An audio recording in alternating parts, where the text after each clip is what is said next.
Today, we're going to have a go at learning the behind the back switch.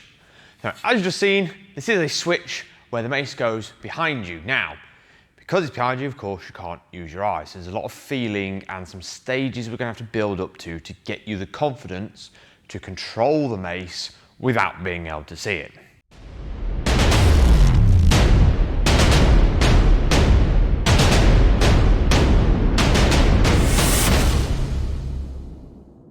So the very first one that you want to do is take a single-handed grip, and then what we're going to do is, instead of a front pass, we're going to do a back pass, and just let the mace swing behind you. Steadily, bit by bit, you want to get at least 10 reps comfortably. Once you've got 10 reps going behind, you want to start working on flicking the head of the mace up just a little bit more, until eventually you can get it vertical. So I'm going to need to turn around for this one. So eventually you want to be able to get to a point where you can get the mace vertical, stop, and return the journey. Vertical, stop, and return.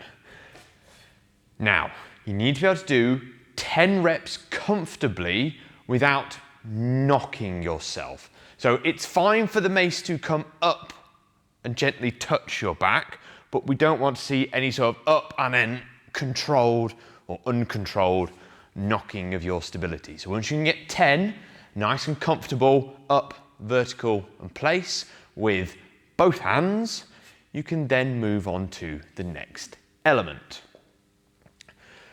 So basically, the next element is the full thing, but with a pause in the middle. So we've already learned now that we're going to swing up. However, you're going to take your free hand and have it ready on the small of your back. Now, you want to avoid having your hand touching your back, because then the temptation is to bring the mace to your shoulder, and you'll find that rub and clip your shoulder blades.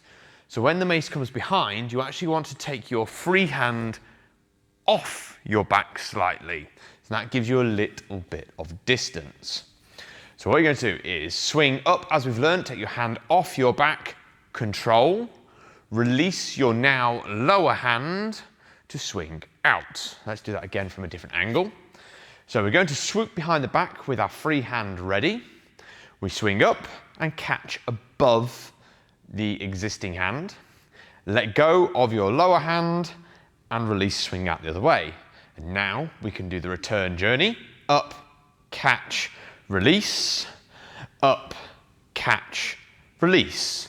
Again, once you do 10 of them, without knocking yourself, you can then try to smooth this out into one fluid motion, being the behind the back. So up, continue the momentum, switch.